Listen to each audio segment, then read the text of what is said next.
وبركاته. إن الحمد لله نحمده ونستعينه ونستغفره ونعوذ بالله من شرور أنفسنا وسيئات أعمالنا. من يهده الله فلا مضل له ومن يضلله فلا هادي له. أشهد أن لا إله إلا الله وحده لا شريك له وأشهد أن محمدا عبده ورسوله صلوات الله وسلامه عليه وعلى آله وصحبه وسلم تسليما كثيرا. يا أيها الذين آمنوا اتقوا الله حق تقاته ولا تموتن إلا وأنتم مسلمون. يا أيها الذين آمنوا اتقوا الله وقولوا قولا سديدا يصلح لكم أعمالكم ويغفر لكم ذنوبكم ومن يطع الله ورسوله فقد فاز فوزا عظيما. أما بعد، فإن أصدق الحديث كتاب الله وخير الهدي هدي محمد صلى الله عليه وسلم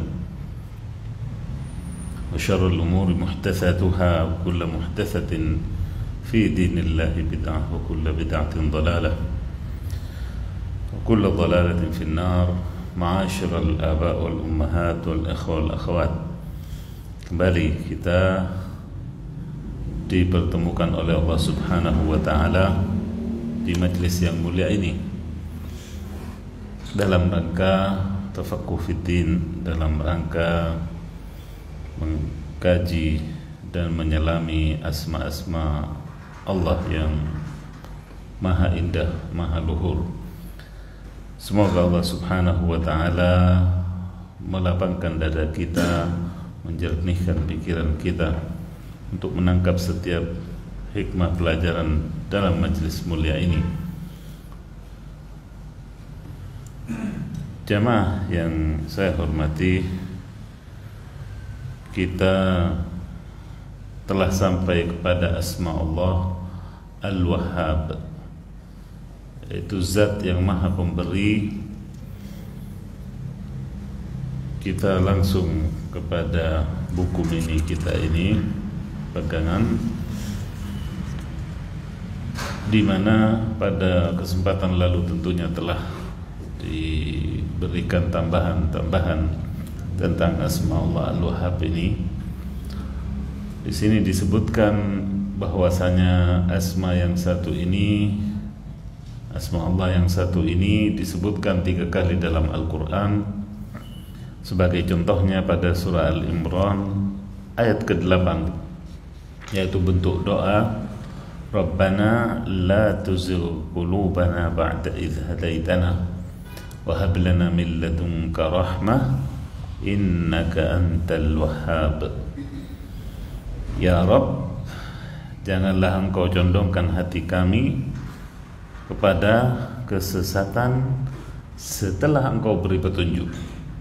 Setelah engkau beri petunjuk pada kami. Artinya di sini minta istiqomah, minta ketegaran di atas al-haq, di jalan Allah. Dan karuniakanlah kepada kami rahmat dari sisimu. Sesungguhnya engkau adalah zat yang maha pemberi, Al-Wahhab, zat yang maha memberikan karunia dan keutamaan pada makhluk, di mana apa-apa yang kita punya, apa-apa yang kita miliki itu sejatinya adalah pemberian Allah Subhanahu wa Ta'ala.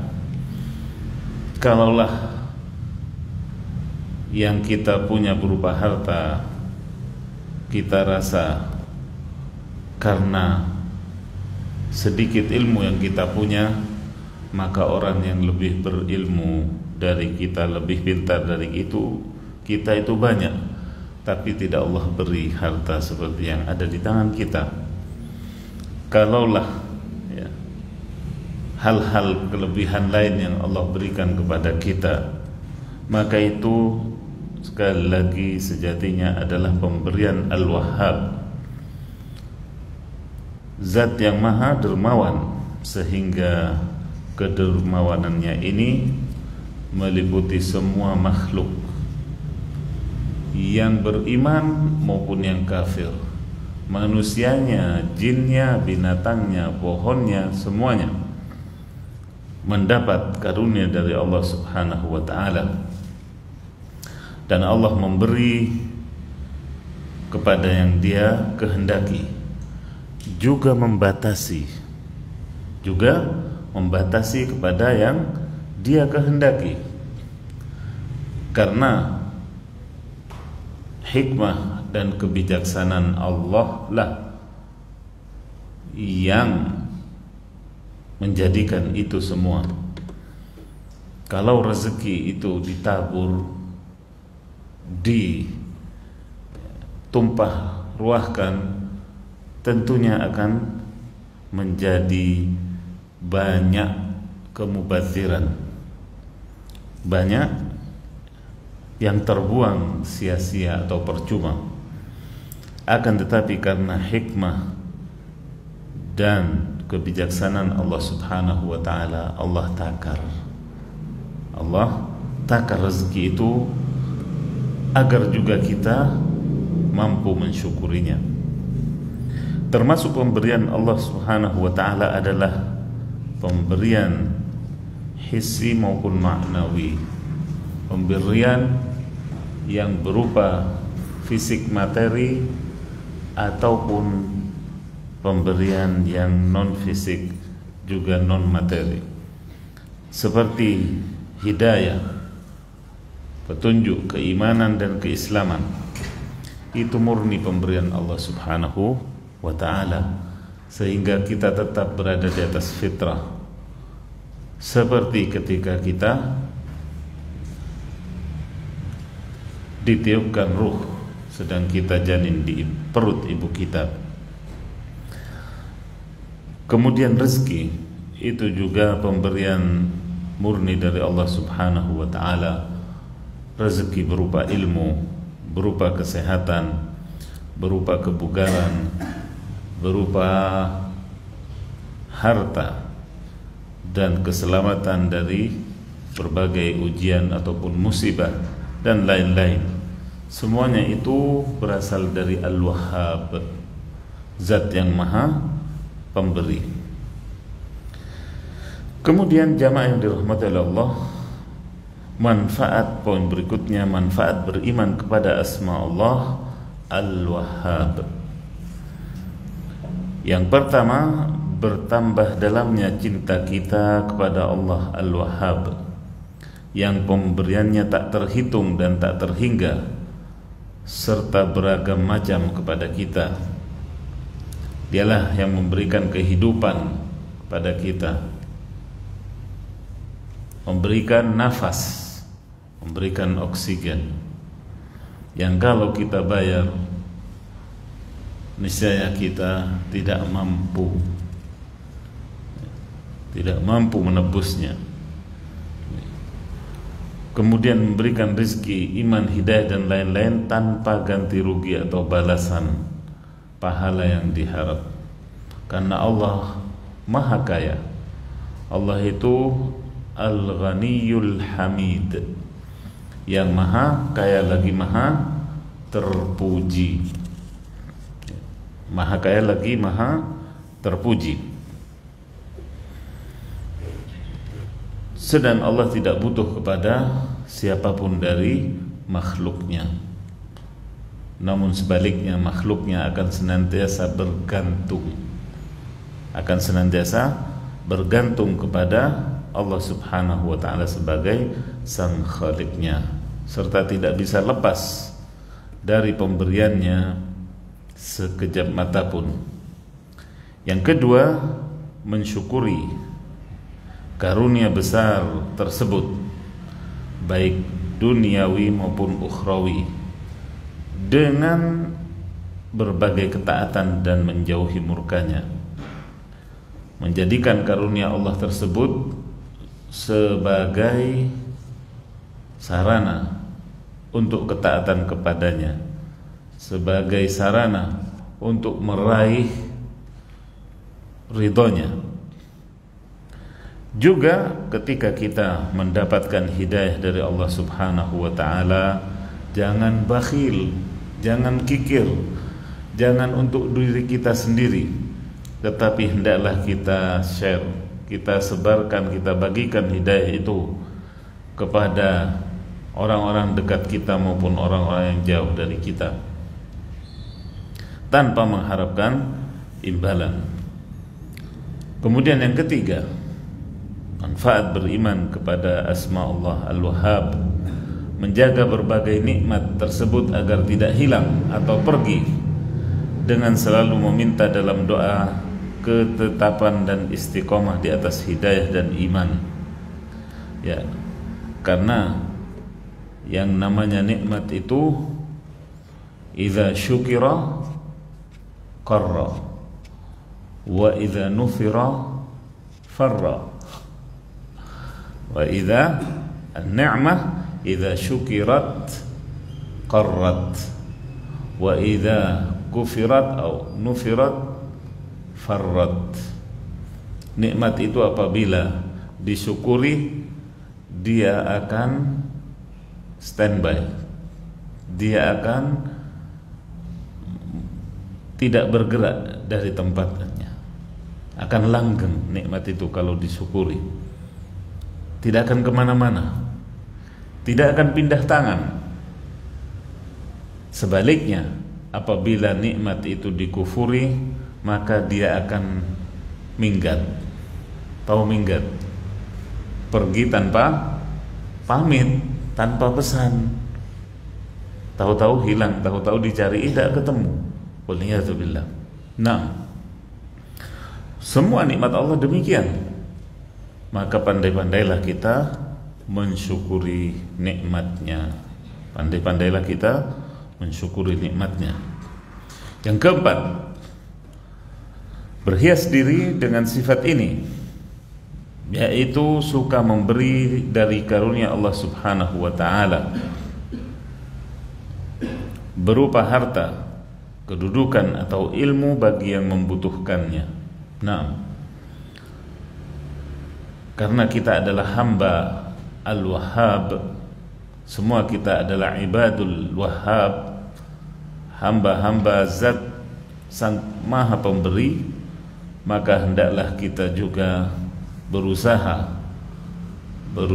sekali lagi untuk mencontoh, memberi dari apa yang kita punya, ilmu yang kita punya, kita tularkan bila itu mendatangkan kebaikan, terlebih ilmu agama. Kemudian bila kita punya kelebihan harta pun, jangan lupa saudara-saudara kita yang tidak mampu. Kalau kita punya kedudukan pun, jangan lupa saudara-saudara kita yang butuh pekerjaan, butuh pegangan. Dan yang demikian tentunya akan lebih meresapi dan mengaplikasikan keimanan kita terhadap asma Allah Al-Wahhab. Kemudian yang kelima, bahwasanya makhluk Allah tidak ada yang berhak menyandang asma ini, karena boleh jadi manusia dermawan, tetapi pemberiannya itu terbatas, baik jumlah, kuantitas maupun kualitasnya. Nah, maka asma Allah ini tidak layak untuk disandang oleh siapapun. Ya. Kalau memang mau menamakan diri, mengambil barakah dari asma Allah ini, dahuluilah dengan ubudiyah, yaitu menambah kata Abdul Wahhab, menambah kata Abdul Wahhab. Nah, namun untuk mencatut asma Allah Al-Wahhab saja, tentunya ini adalah suatu su'ul adab atau kelancangan terhadap asma Allah. Kemudian juga waktunya pun tak selalu ada dan siap. Kalau ada orang dermawan, kalau ada orang yang murah tangan, maka pemberiannya itu akan terbatas, jumlah maupun kualitasnya, waktu juga, dan kesiapannya juga. Waduh, sekarang tanggal tua misalnya, padahal orang itu orang kaya, orang berada, juga dermawan, tapi masih keluar tanggal tua, karena terbatas. Manusia beda dengan Al-Wahhab yang tidak kenal itu semua, tidak kenal itu semua.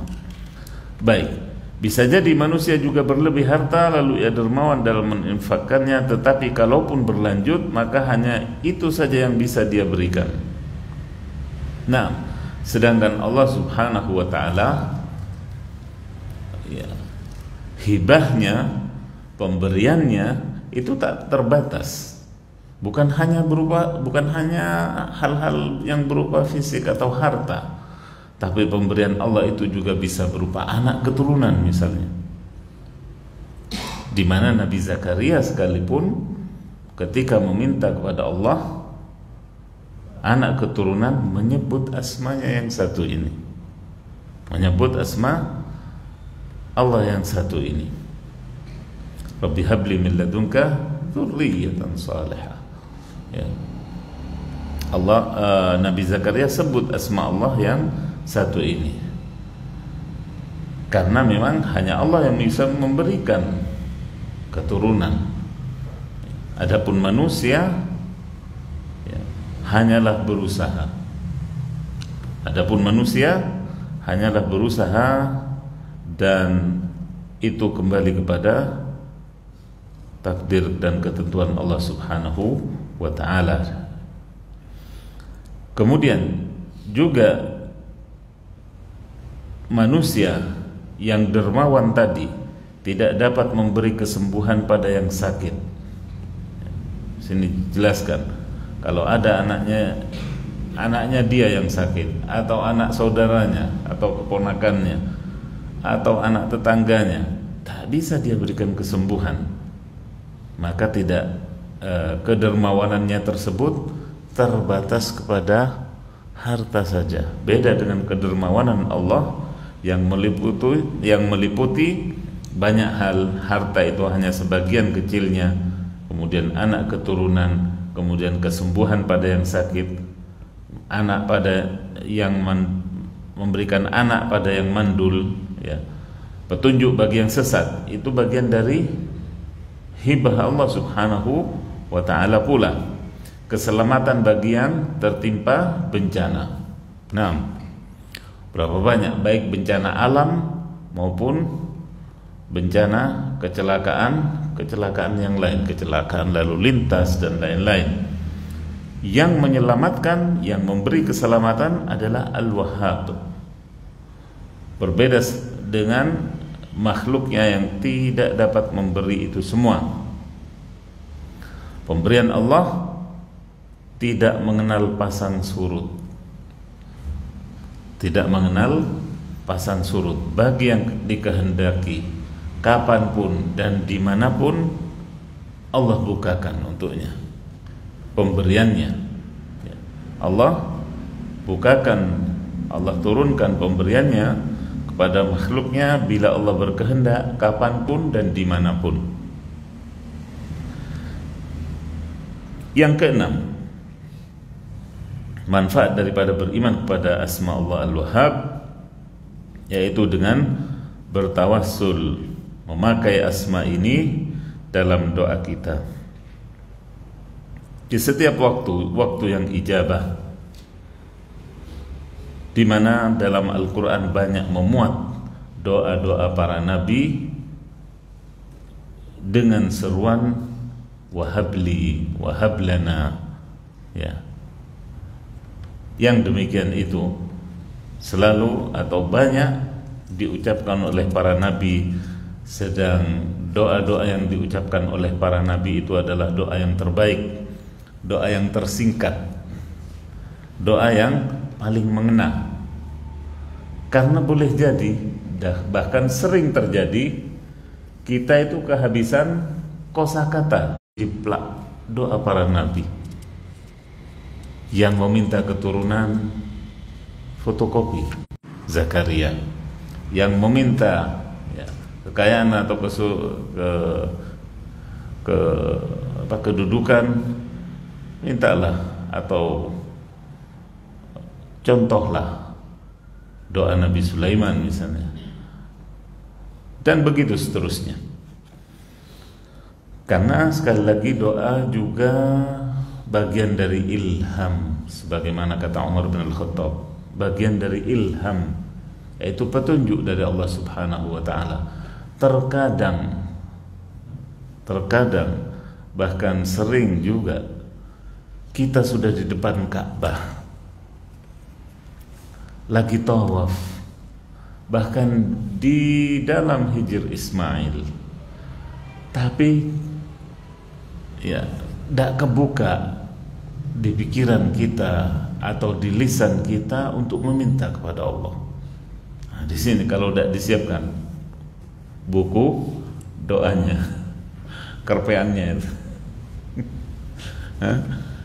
maka dari itu paling mudah, sekali lagi paling mudah adalah mencontoh doa-doa para nabi dalam Al-Quran maupun doa-doa yang dicontohkan oleh Nabi kita alaihi salatu wassalam dalam sunnahnya yang sahihah. Jamaah yang dirahmati oleh Allah, dengan demikian kita telah menyelesaikan Asma Allah Al-Wahhab.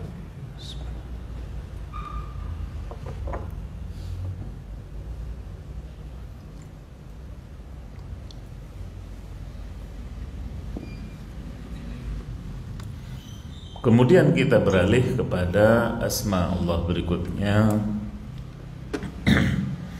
As-Sittir, zat yang maha menutupi. Satara yasturu sitran ay akhfahu. Secara bahasa, sitir adalah menutupi atau menyembunyikan. Menutupi atau menyembunyikan, atau juga menyelimuti, taghatta.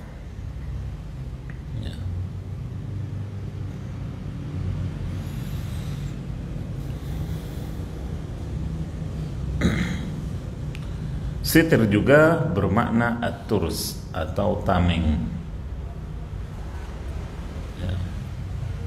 Tameng.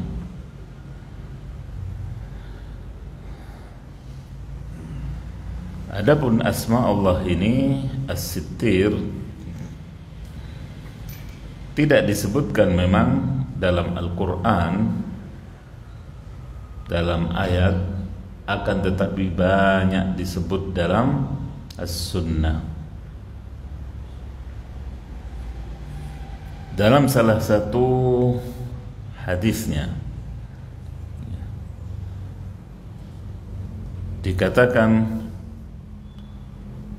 bahwasanya Rasulullah SAW pernah melihat seseorang yang mandi di alam terbuka tanpa sarung, yaitu tanpa penutup. Lantas Nabi SAW naik ke mimbar memuji Allah dan menyanjungnya. Thumma qala, kemudian bersabda, Inna Allah azza wa jalla hayyun sittirun. Sesungguhnya Allah azza wa jalla itu maha pemalu, lagi maha menutupi aib kekurangan hambanya. Yuhibbul haya'a was sitr. Allah mencintai orang-orang yang malunya gede, malunya besar, dan juga ketertutupan. Fa idza ightasala ahadukum falyastatir. Apabila salah seorang dari kalian hendak mandi, maka dia hendaklah menutup diri. Menutup diri. Walis-sittir riwayatan, dalam asma Allah as-sittir ini ada dua cara pengucapannya. Adapun sattar tidak sahih penisbatannya kepada Nabi alaihi salatu wassalam. As-sittir itu pengucapan pertama ataupun as-satir. As-satir, as-sittir atau as-satir. Dua pengucapan itu yang benar. Namun yang pertama lebih dikenal. Yang pertama itu lebih dikenal. Makna diantara makna asma ini bahwasanya Allah menutupi hambanya dalam banyak hal dan tidak mempermalukan mereka di depan umum dengan kekurangan-kekurangan kita, sebagaimana yang dikatakan oleh Baihaqi, Imam Al-Baihaqi rahimahullah di sini, yakni annahu satirun yasturu ala ibadihi katsiran wa la yafdahuhum fil masyahid, kadzalika yuhibbu min ibadihi as-sitra ala anfusihim wajtinab ma yushinuhum. Wallahu a'lam. Bahwasanya Allah menutup banyak hal dari hambanya dan tidak mempermalukan mereka di depan umum. Begitu pula Allah mencintai dari hambanya mereka yang menutupi dirinya sendiri, yaitu auratnya, kekurangannya, dan menjauhi hal-hal yang membuat mereka buruk. Begitu sitirnya Allah subhanahu wa ta'ala, sehingga Allah menutupi kekurangan fisik kita dengan menyuruh kita berpakaian, menutup aurat. Allah juga menutupi kekurangan hissi kita atau maknawi kita, yaitu kekurangan sifat kita, kekurangan akal kita. Menutupi juga pikiran-pikiran kita yang mungkin kadang nyeleneh, kadang ngeres, tapi itu Allah tutupi. Allah beri apa ini namanya, kepala kita ini, batok kepala kita ini ditutupi dengan tulang, ditutupi dengan kulit, daging, kulit, semuanya, karena Allah sitir. Coba kita tahu misalnya, atau membaca, atau bisa melihat pikiran orang, Allah yastur, kita mungkin akan malu. Pikiran ketika kita masih dulu baru-baru balik misalnya, la haula wala quwwata illa billah, apa yang akan terlihat dari pikiran kita? Lawan jenis, ya kan? Karena saya ngajar SMP sekarang. Begitu. Tapi Allah sitir, Allah tutupin. Bagaimana juga keinginan-keinginan, hayalan-hayalan yang dibisikkan setan, sehingga kita berputar daya khayal kita. Namun itu juga tidak Allah tampakkan, karena Allah sitir. Dan banyak hal yang Allah tutupi dari diri kita. Bahkan jangankan jangankan kita, Nabi sendiri mengabarkan kepada kita alaihi salatu wassalam dalam salah satu hadisnya, inna awwala ma yus'ar bihi an-nar thalath. Sesungguhnya yang pertama kali menyalakan atau membuat api neraka itu berkobar itu 3 orang soleh, bukan kafir, bukan munafik, ya kan? 3 orang soleh. La ilaha illallah. Siapa saja? Orang yang alim. Ya, nasallallahu alaihi wasallam. Orang yang alim. Dalam riwayat qari Al-Quran, yang membuat Al-Quran tidak bisa tidur atau mengurangi waktu tidurnya. Orang ini. Tapi apa? Tidak Allah buka rahasianya, tidak Allah permalukan sampai di hari kiamat, di hari pembalasan. Tahu-tahu nasallallahu alaihi wasallam, riaknya itu tidak ketahuan, karena riak itu tidak berbau. Semuanya ini karena riak, ya kan? 3 orang soleh ini semuanya karena riak. Disebut alim, banyak ditanya orang, menjadi rujukan, viral. Subhanallah, nasallallahu alaihi wasallam. Bukan orang awam, bukan perampok, bukan orang kafir, bukan koruptor. Nasallallahu alaihi wasallam. Orang yang soleh, 3-tiganya. Menakutkan hadis ini, membuat bulu kita merinding. Yang kedua, ketika Allah kemudian tanyakan, apa yang kau lakukan wahai fulan? Ya Rabb, saya ngajari orang sholat, ngajari orang bertauhid, ngajari orang sunnah, dan seterusnya. Apa yang kau harapkan dari semua itu? Membaca Al-Quran sampai kurangnya tidurnya berkurang hanya 2-3 jam dengan sholat malamnya. Apa yang kau harapkan? Pahala darimu ya Rabb. Apa kata Allah? Kadzabt, dusta. Kalau sudah Allah yang memvonis demikian, bisa mengelak? Tidak bisa. Siapa lagi yang lebih tahu tentang diri kita daripada Allah Subhanahu wa ta'ala? Engkau melakukan itu semua di dunia agar dikatakan alim, dikatakan wara', dikatakan zuhud, zahid atau zuhud, dikatakan dan dikatakan, diacungi jempol, dikasih like jutaan dan seterusnya. Itu sudah kau dapatkan di dunia. Sana. Kemudian Allah perintahkan petugasnya untuk menyeret orang itu kemana? Neraka. Waliyadzubillah. Yang kedua, mujahid,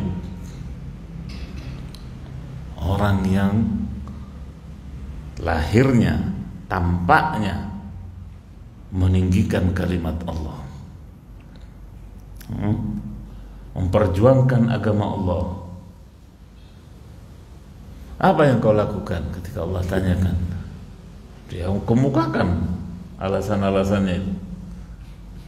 Apa yang kau harapkan? Pahala ya Allah darimu. Kemudian kembali Allah vonis, kadzabt, bohong, dusta. Bayangkan orang kaliber ini, pahala orang-orang yang luar biasa di mata manusia. Kemudian kembali Allah dustakan. Kemudian Allah perlihatkan apa? Hukumannya. Kemudian Allah katakan, perintahkan kepada petugas malaikatnya untuk menyeretnya kembali ke neraka. Yang ketiga apa? Al-munfiq, orang yang dermawan, yang dengan hartanya yang dia dapat dengan susah payah. Apa yang kau lakukan wahai hambaku? Ya Allah, tidak ada proposal yang saya tolak. Masjid semua saya bikin mentereng atau berkilau lampu-lampunya. Tempat anak yatim janda juga semua saya jelajahi. Kalau dengan bahasa kita, sekali lagi dengan bahasa kita. Tayyib. Apa yang kau harapkan wahai hambaku? Pahala darimu ya Rabb. Kemudian diperlihatkan baginya pahala sampai apa? Seolah kalau makanan itu keluar liurnya. Ini tempat saya. Tapi kata Allah, kadzab. Kembali dusta. Engkau melakukan itu semua hanya untuk apa? Untuk dibilang sosial, dermawan, apalagi ringan tangan. Kadzab. Kemudian kembali Allah menyuruh petugasnya. Jadi kalau orang-orang soleh seperti ini, nasibnya seperti itu, bagaimana dengan kita ya? Itulah di antara sifat Allah Subhanahu wa ta'ala yang menutup aib hambanya sampai ke akhirat, bukan hanya di dunia. Dak terbongkar, dak ada yang detek kalau 3 golongan itu melakukan semuanya karena riya, karena haus pujian dan sanjungan. Wallahu musta'an. Begitu pula hal yang juga cukup menggetarkan kita, apa yang dialami oleh Nabi Musa alaihissalam ketika mengajak kaumnya. Dalam salah satu riwayat disebutkan ketika mengajak kaumnya untuk apa? Untuk istisqa, minta hujan, sehingga Bani Israel berkumpul di satu lapangan. Kemudian setelah Nabi Musa melunakkan hati mereka, mengingatkan mereka kepada Allah Subhanahu wa ta'ala, dan berdoa kepada Allah Subhanahu wa ta'ala, kemudian datang jawaban dari langit. Sesungguhnya dari banyak orang itu ada satu hambaku yang bermaksiat kepadaku selama 40 tahun. Berapa? 4 hari? 4 bulan? 40 hari? 40 tahun bermaksiat kepadaku. Maka karenanya aku tidak turunkan hujan, kata Allah. Kemudian Nabi Musa umumkan, wahai kaumku, di antara kalian mengakulah siapa yang bermaksiat kepada Allah selama 40 tahun, dialah yang menyebabkan air hujan tidak turun dari langit. Kemudian hamba yang dimaksud tadi merasa, kemudian berdoa kepada Allah di dalam hatinya, ya Allah, 40 tahun engkau tutupi aku, namaku tetap baik ya Allah, kemudian sekarang di depan seperti ini engkau akan permalukan di akhir hayatku. Kata orang ini, ya Allah ya Sittir, ya Allah yang maha menutupi aib hambanya, tutupi ya Allah sekali ini saja, kata hamba ini. Kemudian Allah Subhanahu wa ta'ala pun menutupi hamba ini dan memaafkan, mengampuni dosanya. Lantas Allah firmankan kepada Nabi Musa bahwasanya aku telah mengampuni hambaku itu dan sekarang aku turunkan hujan. Nabi Musa penasaran, ya Allah tunjukkan sama aku, yang mana orangnya? Yang mana orangnya? Apa kata Allah? As-Sittir, 40 tahun tidak aku bongkar, aku tutupi, terus yang akhir babaknya seperti ini engkau minta aku buka? Kata Allah, tidak ya Musa, aku Sittir, hamba itu telah kembali kepadaku. aku menunda, bersabar dengan tingkahnya 40 tahun, nabrak yang haram, yang sana, yang sini, aku biarkan, aku tutupi. Kemudian ketika dia wa huwa aidun taibun, dalam riwayat itu disebutkan, lalu aku akan mempermalukannya sedang dia itu kembali dan taubat kepadaku. Tidak ya Musa, tidak akan aku buka. Aku akan terus menutupi hambaku ini, apalagi setelah dia kembali dan taubat. Itulah di antara makna sitir. Dan berapa banyak di antara kita juga, Allahul musta'an, yang kalau saja, sebagaimana salah seorang salaf menyatakan, kalau saja dosa itu punya bau, tentu kita tidak akan tahan duduk satu sama yang lain, karena masing-masing dari kita punya bau, karena masing-masing dari kita punya dosa. Wallahul musta'an. Semoga Allah subhanahu wa ta'ala sebagaimana menutupi kita selama ini, semoga Allah tetap menutupi kekurangan dosa ataupun aib kita sampai kita berjumpa dengannya. Amin. Terima kasih atas perhatiannya. Kita akhiri majlis kita dengan doa kafaratul majlis. Subhanakallahumma wa bihamdik, asyhadu an la ilaha illa anta, astaghfiruka wa atubu ilaik. Assalamualaikum warahmatullahi wabarakatuh.